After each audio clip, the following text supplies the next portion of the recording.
It's time for American Brain and Brawn, starring John Brenkus and Lacey Evans.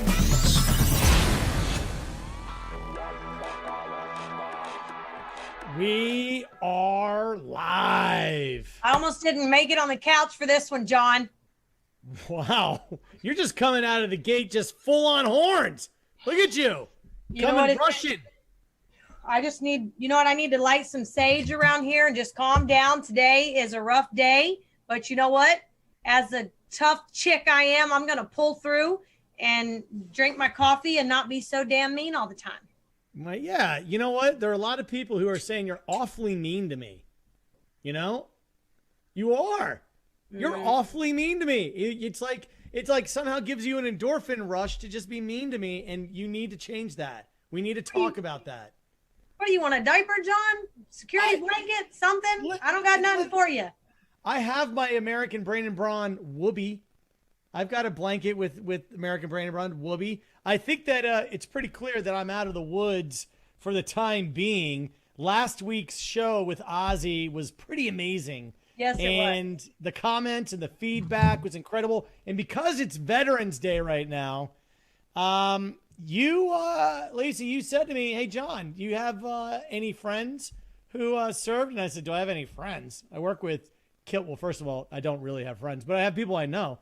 Yeah, I was going to correct you, but I figured you'd correct yourself. Exactly.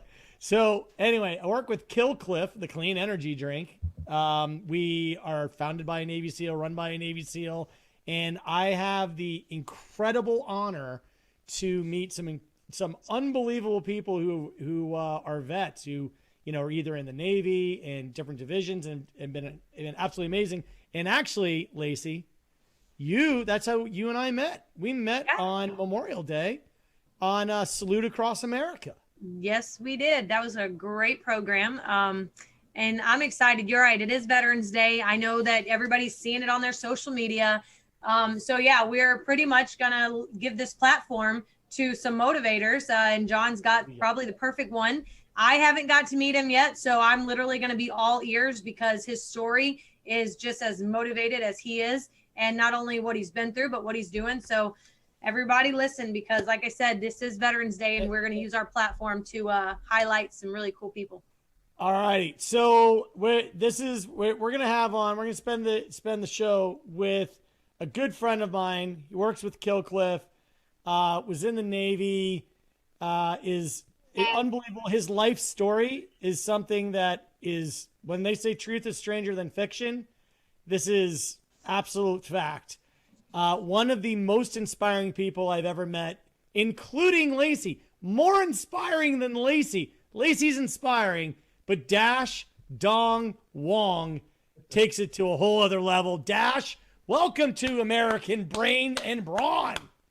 Hello, you nasty. Hello, Lacey and John. I can't tell you how humbled I am to be on this show with you all, and I've watched you guys over the couple of months, and thanks so much for having me. Yeah. Now listen, Dash, I know you've watched. I know you're a big fan, and I know that you admire Lacey a lot, and you're pretty neutral about me, although we are friends.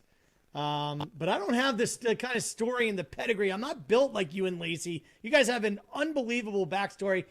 Please tell everyone, first of all, your name is Duong Wong, and tell us about the origin of your name. Well, I mean, in the teams, a lot of people would call me 16 Candles the Donger. My name comes from a pretty interesting background. But first off, John, I want to say I'm not neutral with you at all. I know it sounds cliche, but man, what a great friend you've been.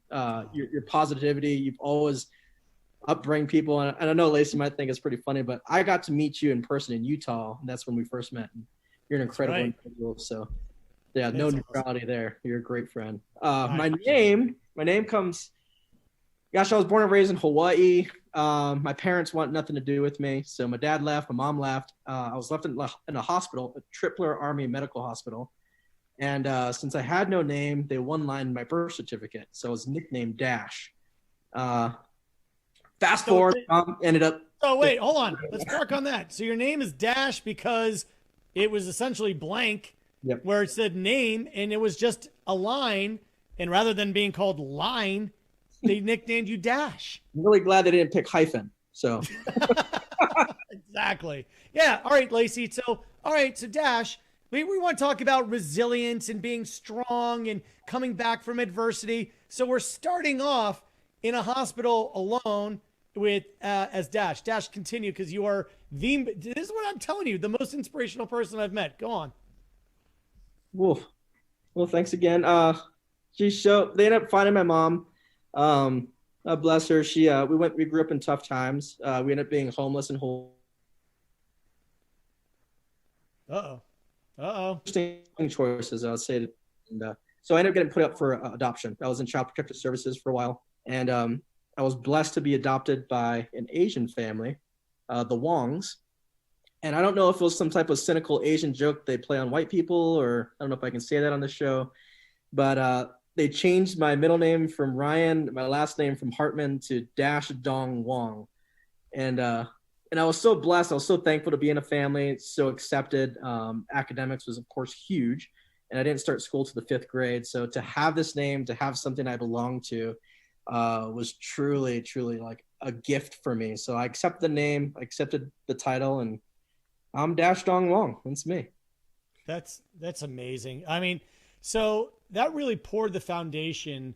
And I love how, really the word is blessed. I mean, you start off, you have tons of adversity, but, God works in mysterious ways, and you are incredibly blessed to find a family and to be surrounded by love. So from your childhood, take us from there. Take us on Dash's journey.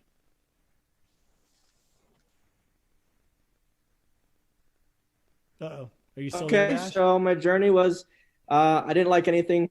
Oh, I'm still here. Can you hear me? Yep, I can. Check. Radioed. Oh, I'm frozen. You're okay. Back. You're good. All right. So, while I was in high school, there was a JROTC, a military program for kids in high school who had an interest in joining the military. So I joined that. I was in Air Force JROTC, and when I got to my senior year, I had a letter from the governor to go to the Air Force Academy. So that was my route. I was supposed to join the Air Force, and I had every intentions of leaving Hawaii. I wanted nothing. I seen all the bad parts of it, seen all the great parts of it, and I was just landlocked. I wanted to go see a lot more, see the country, see the world. So I don't know what happened, and this is the great Navy joke of how did you end up in the Navy? My best friend, we surfed a bunch together, was like, dude, I'm going to go join this SEALs program, and you should come with me. I was like, well, I don't really want to. Long story short, I ended up going through what's called SWCC school. It's Special Warfare Combatant Craft Crewman School. While I was 17, we're embedded in the SEAL teams. We're basically if you ever seen like Black Hawk pilots, the helicopter pilots for the Army, we do the same thing in the Navy for the SEAL teams or Army CAG or Marine Corps. We take SEALs in, take Special Forces operators in, and bring them off of targets. And so I was blessed to do that. So I joined the Navy. I was 17 years old. I had a great career. I had 16 years embedded specifically with SEAL teams. And yeah, it was a very high speed, low drag, crazy experience in the military. I lost a lot of really good friends. I also did a lot of great work overseas, and we made a huge difference, or at least what I feel personally. It was just an honor. I think back to a lot of guys who are still in. My career got cut short due to medical reasons, but to all my brothers who are still in, who watch these shows and who support everything that Killcliff does, and John, all the shows that you put on with Ted, I mean, they love it. They watch this stuff overseas. They get a kick out of it, and it makes them feel like they're truly respected, or they're honored on your shows because of the patronage that you guys have. So that's it. Yep. I really want to know, Dash, you and Lacey, obviously feel free to jump in, but you talked about that you had to leave because of medical issues. Can you elaborate on some of the medical challenges you've had to overcome? Sure. Yeah. The big one was in 2017. a group of we were deployed overseas to the East Coast of Africa. When we came back, 4 of us were diagnosed with cancer. I was diagnosed with lung cancer, so stage 2 adenocarcinoma, which was a huge shock. I never smoked. I didn't do any tobacco products. I was training for my first Ironman, and I definitely lived up to my name. For all those who know me, I could not stop running. That's all I did. It was run. Maybe a couple lifts there for you, Lacey. But I was probably never as strong as you. I mean, I've seen some of the stuff you do. It's amazing. But I loved running. I just loved it. Cardio was my thing. So the big joke of the team was, I mean, we all smoke, everyone would smoke a Victory cigar, or, guys casually smoked, or maybe chain smoked. I don't know. I'm not calling you guys out. But when I got diagnosed with cancer, they're like, you, of all people, lung cancer? It was a huge shock, not just to me, but to everybody around me. What ultimately ended up happening is they had to remove my right lung because things got so complicated and bad. I ended up bleeding out internally. I lost 40% of my blood in my chest cavity.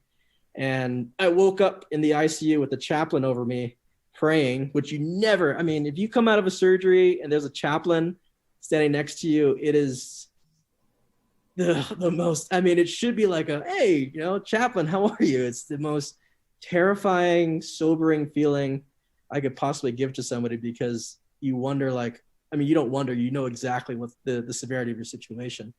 I remember him asking me specifically how I wanted my children to grow up and what ambitions I had for them, what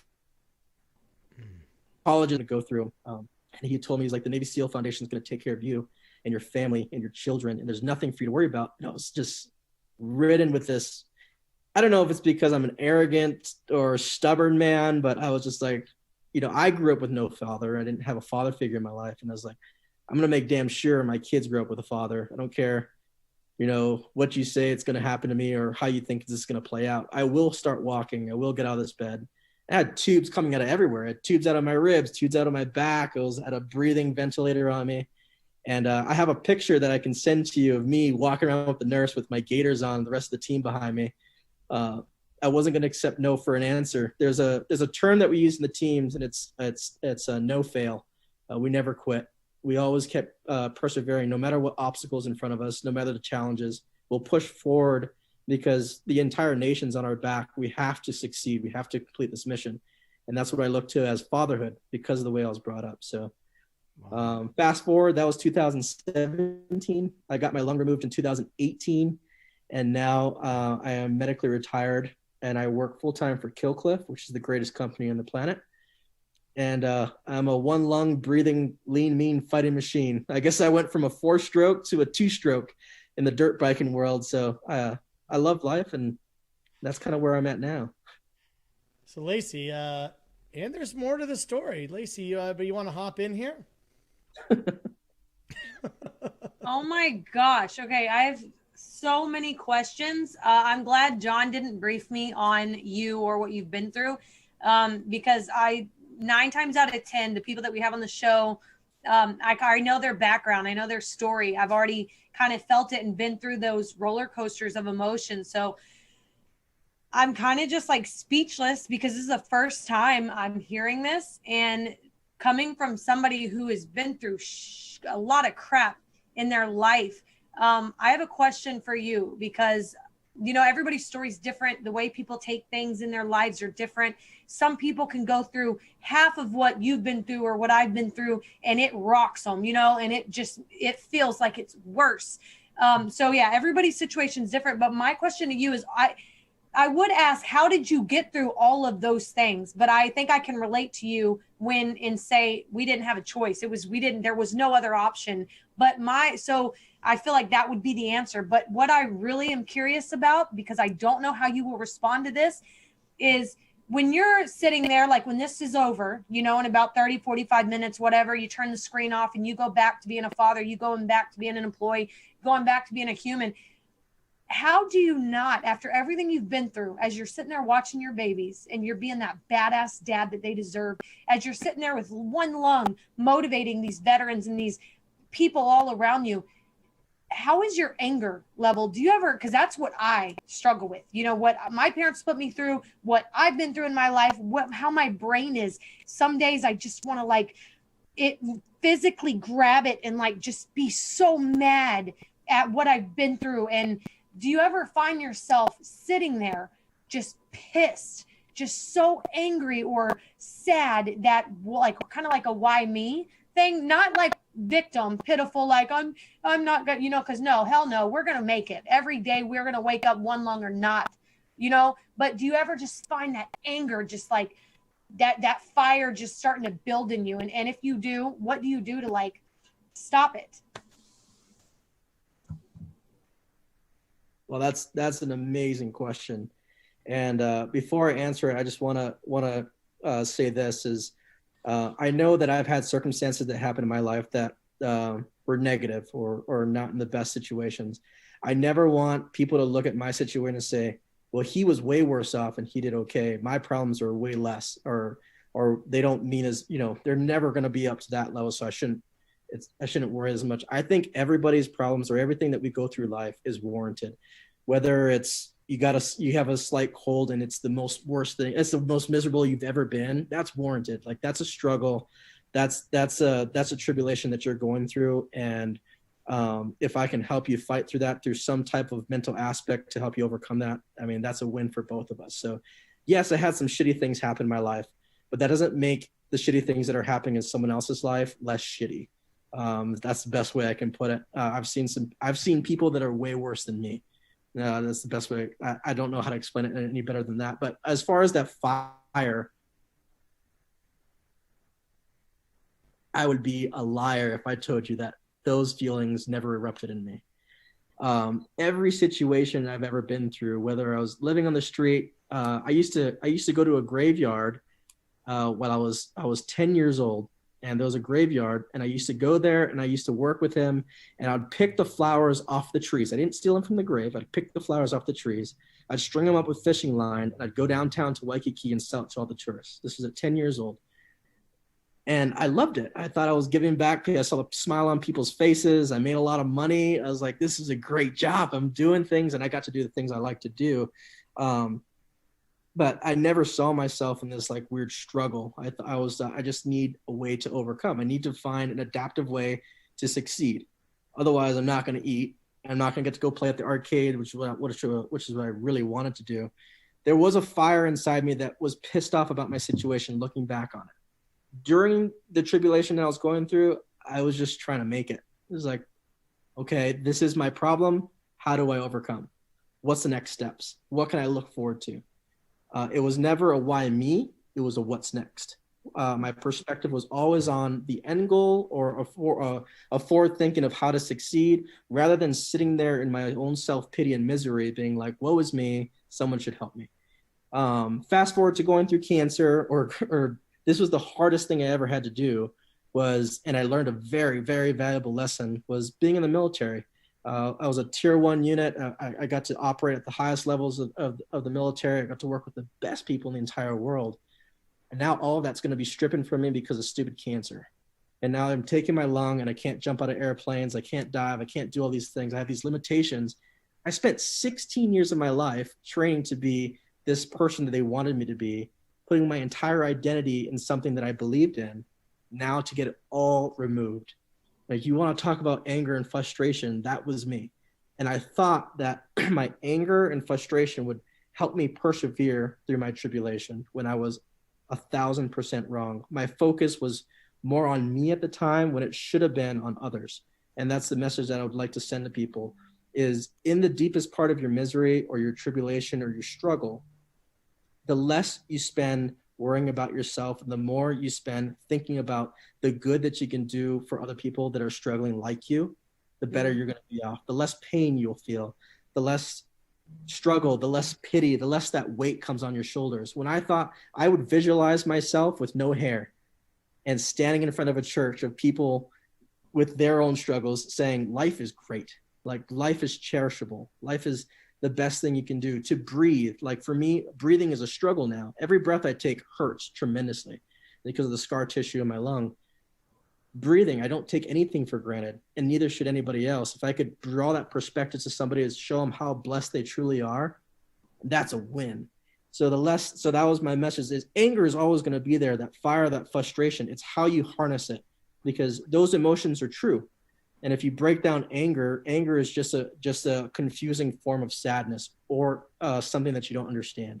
So what comes out is aggression, because you don't know how to cope with this. So you need to outlash. But instead, if you focus it, if you channel it saying, here's my situation, what good can I do? Is there something that I can do where it's going to benefit somebody else?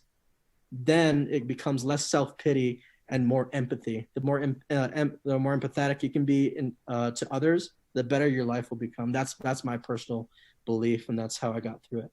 That's amazing. Wow. When we were out in Utah, first of all, I was so grateful for that trip. I used to live in Park City, and I started working with Killcliff, and Dash came out, and we did an amazing trip with Military Mobility, which is a wonderful charity. Just go check out Military Mobility.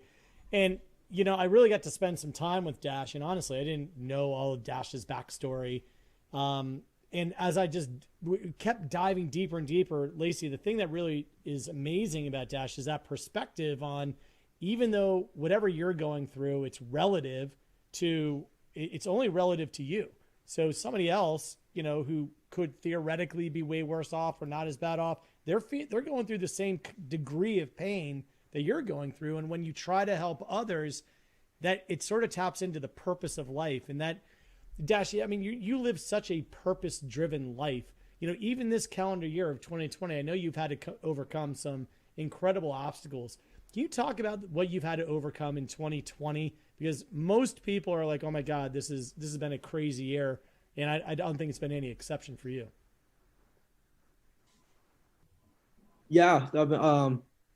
This year has been super challenging for everybody. With the shutdowns, but, and the viruses, and gosh, we can get into a number of things, but for me personally, I know for my family, it's been COVID. There's this big thing around the coronavirus, and of course my wife is super hesitant for me to do anything because I'm already compromised in my situation. Well, in March, I ended up getting the coronavirus, and I got the worst bit of it. I know there's different symptoms or different forms that people can get, but unfortunately for me, with my one lung, I ended up getting COVID, and it ended up destroying 40% of my left lung that was left. So I was down to 60% breathing capacity for one lung, and that was rough. It was my wife was struggling with me going through cancer, but through this COVID thing, she definitely thought this was it. And I don't know if I believe it's power of prayer, power of mindset, power of positivity, of the things that you believe in. But I made it through. I'm still fighting the aftermaths of the virus, but working through it. And my biggest message through everybody, like, dude, what were your symptoms, or what helped you, what didn't help you, what things did you take? My biggest thing through that, again, is being empathetic, looking forward. I remember getting COVID, and I just remember praying. I was like, all right, God, you tell us, you give us only the things that we can handle. I was like, but this is a lot. this is a lot.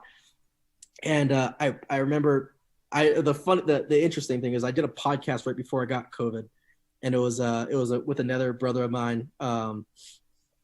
And we talked about shitty situations and how to overcome them. And I told him the same thing I said before, is instead of why me, it's always what's next. What good can I do?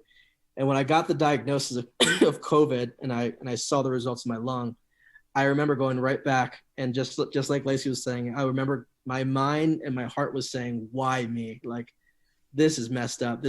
I don't deserve any of this. What did I do? And I was miserable and fed up, and I have a bunch of scar tissue now in my left lung, and I'm not supposed to be doing anything. I'm not supposed to be walking or hiking or backpacking, or dirt biking. But I said to the hell with it, because that's what I'm going to do. I love to live life. My best friend said, if you're not living, you're dead. So I keep pushing forward and persevering. But yeah, what a struggle this year has been. Yeah. I remember, Dash, you were sending me pictures from the hospital. You're saying we all were getting updates at Killcliff, and it was, I mean, we all were on pins and needles because March, people didn't know that much about it. You know, we didn't know what was really going on or how to treat it. And you were, I mean, when you talk about like, yeah, if you're compromised, I mean, you only had one lung and it's a respiratory infection.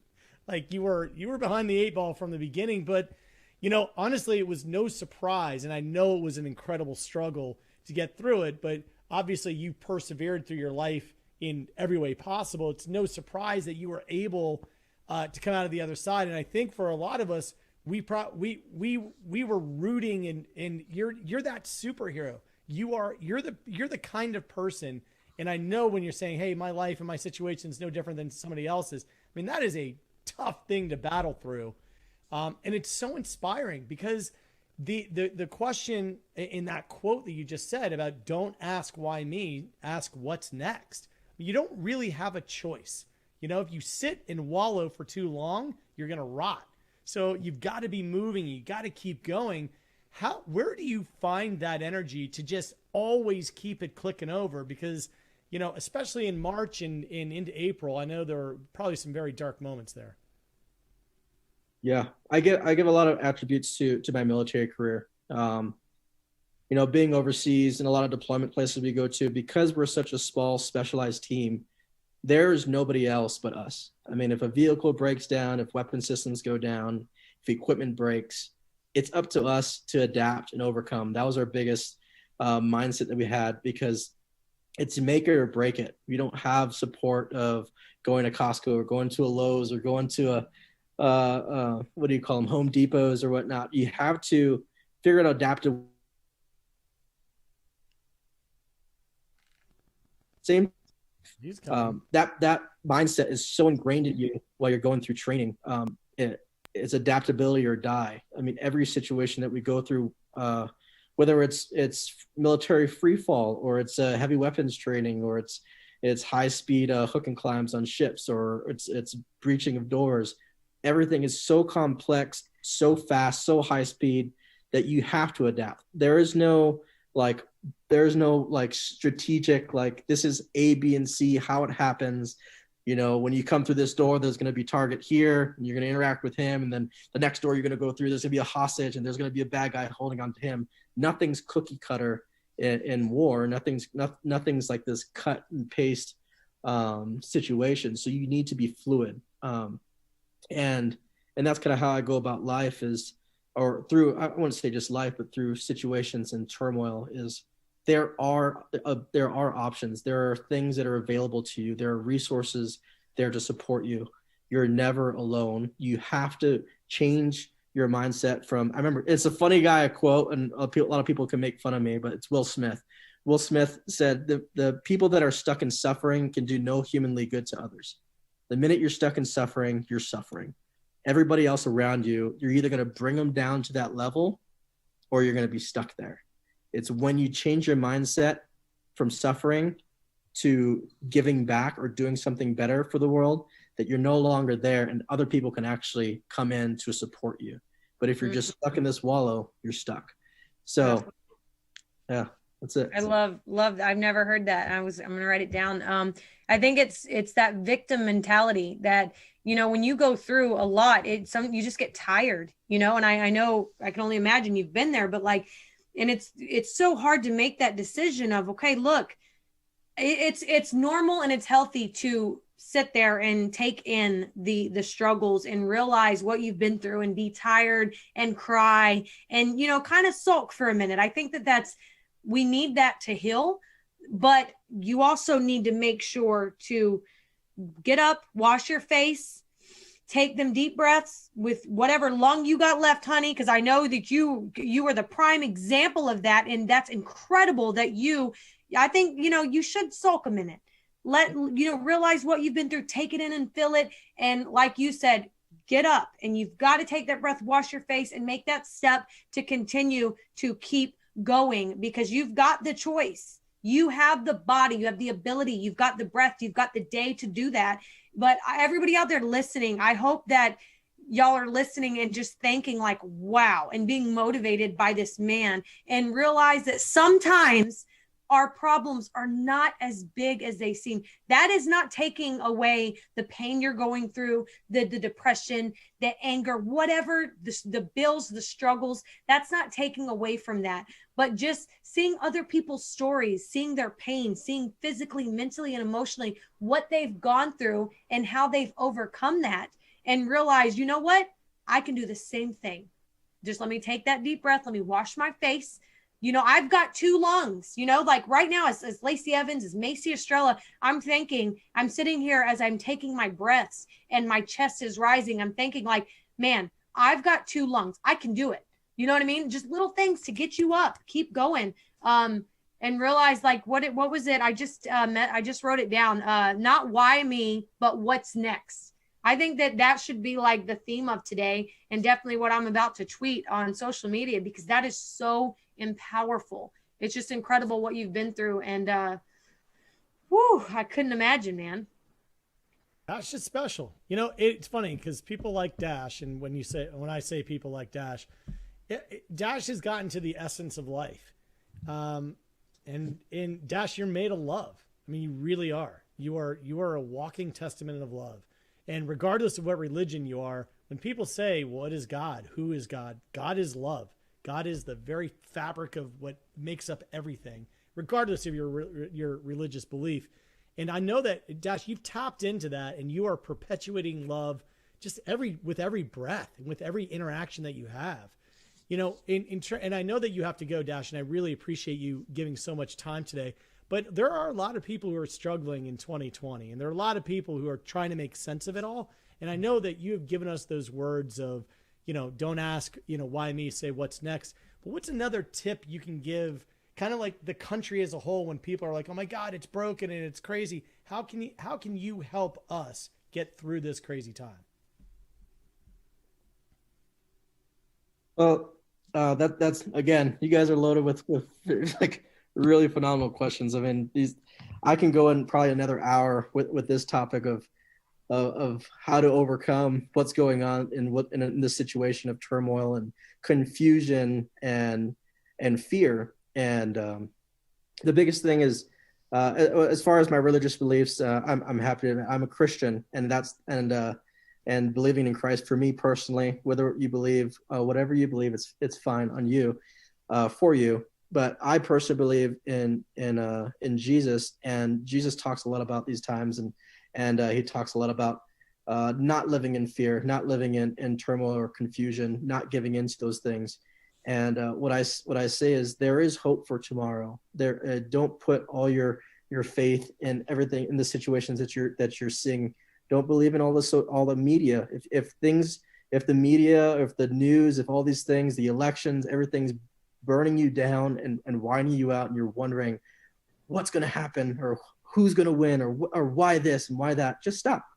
Just turn it off. Just move on to something else, because tomorrow we'll worry about tomorrow, but today is today. You have to worry about today. You have to worry about the people around you. And I want to leave people with this is identity. Identity was the biggest thing for me. Is my identity was this military operator, right? And all of that was taken from me. And the problem with that identity struggle was once that's stripping away from you, you don't know who you are. You don't know what values you believe in. You don't know what you're supposed to do in life. The more you can ground your identity in things that are intangible, that can't be removed, the stronger you become, the more your foundation is less crumbly. So I identify myself as a father, as a loving husband, as someone who takes care of the land, someone who's going to give back to others. Those are my foundations that I believe in. If you think and ground yourself in that every day, then everything else will worry about itself. You can go on succeeding in life by giving back to others or doing good things for other people, or you can focus on your children or focus on your family, and those things are going to be more rewarding to you than any election or the stock market or a virus or anything else that's going on. Just hold on to what's around you and give praise and thanks for everything that you have. Because even when it's gone, there's still so much blessings around you. Like I can look out at mountains and trees. And for me personally, the struggle is breathing, and I breathe in fresh air, and I'm so thankful. I shouldn't be here. I shouldn't be alive. I shouldn't have all the things that I have, but I do have them. And you can take everything away from me, and I could still have my breath. I remember what it was like to struggle for breathing and just be thankful for that. So that's what I would give to everybody is don't live in this time of fear. Adapt and overcome over obstacles, and just be empathetic. Don't be so condemning to other people. Don't be so negative towards different opinions, and just put yourself in other people's shoes, be caring and loving, and try to make a difference in this world and give back in a positive way. Wow. Dash, I know you need to go, and I know that you've spent more time than you even said you could, and you are a gift. I mean, all of us are a gift, but honestly, your insight to what you've had to go through and the way that you have been able to deal with it, it's a true gift that you can articulate it so well. It's hard for us to understand and relate, and trying to make sense of things is very difficult for us. And we all try to make sense of it in our own way, in our own way. But sometimes you really need to hear a voice like yours in order to solidify what should I do next. And, I will never, just being so blessed to be your friend, I feel very honored to know, this country is full of people like Dash. It really is. We really do have a lot of Dashes. And whenever you think we're all divided, everything's gone to hell, just remember Dash. Remember there are a lot of people who have been through very difficult circumstances who have come out of the other side, even on the other side of the political aisle. Those people are not your enemy. Those people are made as this fabric of this country, and they're part of the great love quilt of this country. We are proudly one of everything. And when you think you're up against a wall, you think like there's no tomorrow, you're really worried, think of what Dash said. Worry about today. What can you do to perpetuate love? What can you do to rise up and make someone else feel better? Don't be so concerned only about you. Be concerned about others, and that'll take care of you. Dash, honestly, I love you. When I say I love you, I'm proud to say I love you, and I cannot tell you how grateful I am to have you as a friend. I love you guys too, and I just want to say, if in that last statement you said you guys are crushing it, and I don't underline that meaning. I seriously mean it. I get guys that text me that are deployed overseas we don't have anything out there. You are making a huge difference. Just your positivity, Lacey. I'll never forget. I was bringing people onto the show. I remember that kid. All he wanted to do was talk to you and just tell you how much he loved you. You guys are amazing. The motivation you give to people. Lacey, you had an amazing story, a lot of struggle in your life, and you're such a motivation and inspiration to other people. So what you guys do is incredible. Don't undermine. Don't try to say, be like the Dashes. I would say be like yourself, because what you're doing is phenomenal. So keep up the great work. John, keep spreading that positivity.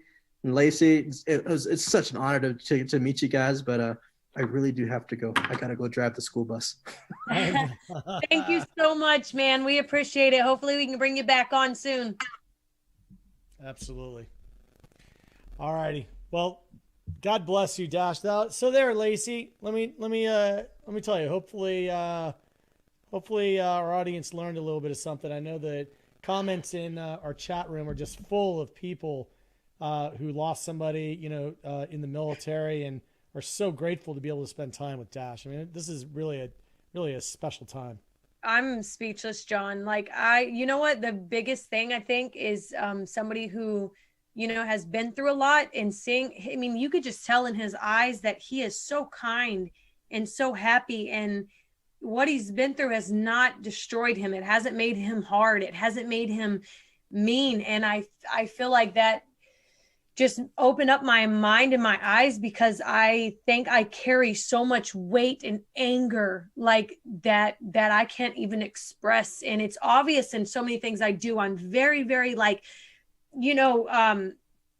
very rough around the edges. And I feel like it's because I hold so much anger and just emotion because of what I've been through. And at what point am I going to let that go and just realize that I made it? I'm happy, I'm healthy, and I'm a grown woman with a baby and my own family. And I get to say what happens to my family. I get to create my life. And So yeah, John, honestly, what I got out of this episode is that I need to stop letting what I've been through anger me so much that because I could feel it and I could see it in this man. I could see it in his eyes that he is not a victim of what he's been through. He is not letting this make him so mean and angry and just not miserable, because I'm not miserable, but I find myself, sitting sometimes and just being like, damn, like, why me? Like, why is my brain like this and what I've been through? And it's just incredible. Like, I'm going to definitely start working on that because I want to motivate people. I want to show people what they're capable of.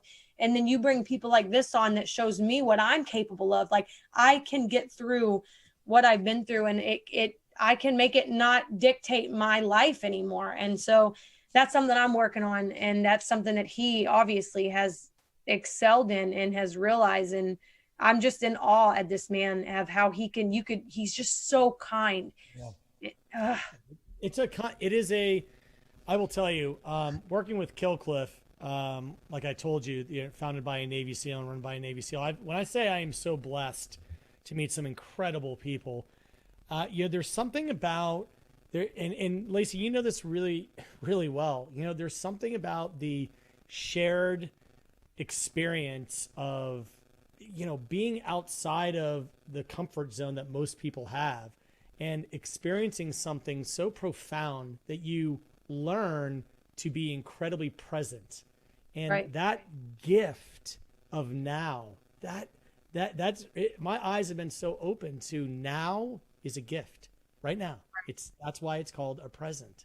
It is a gift. I feel so blessed that, and it's not just Navy SEALs. It's obviously from every division. Sometimes people come back and they're down or they feel broken, like Ozzy. Ozzy's like, oh my God, I felt so broken, but he found his way out and he was able to climb out of it.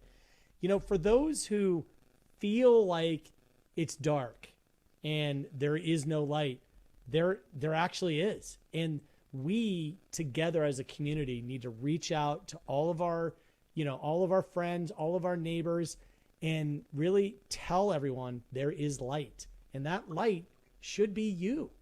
You should be that light that someone can reach to get out of darkness. Right. You said it best. And his story, I'm just still like, honestly, I can't wait till we get off here so I could start digging into his social media because, there's people out there that even motivate the most motivated and bring them up and open their eyes. And that happened for me today, John. So thank you for bringing him on. And thank you for not telling me, because I got to hear it firsthand and feel it. And it's wow. It's wow. And I do want to take a moment. It is Veterans Day. And Lacey, I cannot tell you how grateful I am that we met.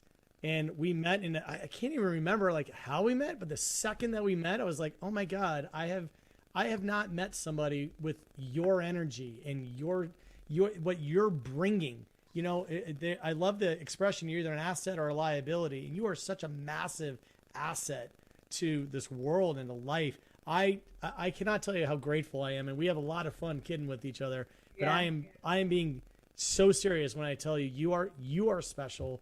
And this show and the people in our community has been just such a blessing. I've had so much fun, experiencing the energy and going back and forth and really knowing how your place, what I love the most about Lacey Evans is that you have made your place and you own it as well as anybody I've ever met. And I honestly appreciate how authentic you are, especially on Veterans Day. Yes, thank you for your service, but thank you even more for being authentic. Thank you, John. I appreciate it. And I like working with you because you keep me, not so mean sometimes, your smiles, you give all the smiles needed for this show. Because if not, I'd just punch the screen sometimes. Exactly. All right. Well, people in our audience probably don't recognize us because we're loving on each other today. I know. It's, we'll get back at it next week. Everybody out there who where there are too many comments to go down. It's just the engagement on the show is just out of control. But for everybody who's lost someone, who's a veteran, or just to everybody who's lost someone, we are praying for you. And, just remember that now is a present. Just remember that and think of Dash. Go back. This is an episode to rewatch. Yes, for sure. That's as soon as I get off here. I mean, this is definitely one of those. I mean, I think that it goes just from the minute of his birth. It goes further than just veterans. It goes further than just active duty and military. This is a human being who from the minute of birth has had to fight to be who he is. And definitely. So for sure. Definitely share this, because there are people out here that needs to hear his story and realize that they can do it. It's not why me, it's what's next. Amen. All right, everyone. Well, we will see you next week. God bless you. And we really appreciate your support. Honestly, this show is a blast, and obviously it's only possible because people are tuning in and digging it. So God bless you all.